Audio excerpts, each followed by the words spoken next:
Hello, I'm Donna Morrigan, and today I'm going to talk about the narcissism spectrum. Bear in mind as you watch this video that this is my interpretation of the spectrum. I find it a useful model to describe real experiences. As I see it, there are 4 stages in the narcissism spectrum. The first is healthy, normal, natural narcissism. The second is narcissistic traits in otherwise normal people. The third is fully blown narcissistic personality disorder. And the fourth is malignant narcissism. Let's talk a bit more about each of these. We all need a certain amount of normal, natural narcissism, otherwise we'd just be jellyfish. This healthy narcissism is what helps us to look after our needs and even our wants, and to stand up for ourselves when needed. It's what makes us love ourselves. Ironically, this is often missing to a greater or lesser extent in daughters of narcissistic mothers. Our mothers had too much narcissism and we have too little. It's not surprising that this is the case.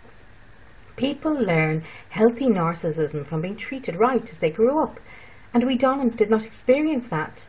It's why we struggle so much with loving ourselves and with appropriate self-care. It's why we often loathe ourselves and have such low self-esteem. The next category is narcissistic traits in otherwise normal people. Many people can pick up on narcissistic traits such as talking too much or dominating conversations and so on. The difference between them and genuine narcissists is that these people will try to change if they're picked up on it. In other words, they won't be totally defensive about it as a narcissist would. They may not like it, but they won't go into full narcissistic rage about it, and they accept your right to question them and their actions. Again, ironically, daughters of narcissistic mothers can often have some narcissistic traits. It's not surprising. After all, we learned how to relate from our parents, same as everybody else. It's just that we learned narcissistic and dysfunctional ways, because that's all that was modelled to us. Because of this, these learned narcissistic behaviours are called fleas. However, those who merely have fleas rather than being genuinely narcissistic will be able to recognise that this behaviour is wrong, have the desire to change it and the ability to change it. Narcissistic personality disorder. This is where the person has all the genuine narcissism traits and would be diagnosed with narcissistic personality disorder if they ever got assessed. This person is a full-blown narcissist. However, unlike the malignant narcissist, this person will not deliberately go out of her way to hurt you. Once this type of narcissist is getting all the attention and stroking and admiration and deference, which is called narcissistic supply, that she needs, well, she'll be calm and even quite pleasant to be around. You're only always one step from it all going wrong though, so you can never relax. It can be likened to walking along a very, very narrow path on a cliffside. The meadow on the cliff top might be pretty, with bright wildflowers, and the day might be sunny and warm, but no matter.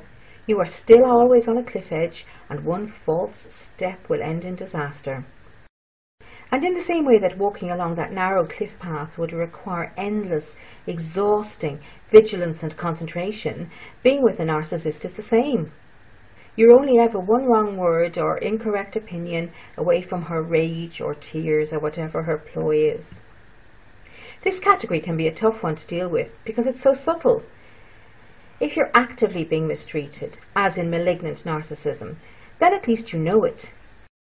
But this category can be very crazy-making and head-wrecking in all the ways discussed elsewhere on this channel and the website.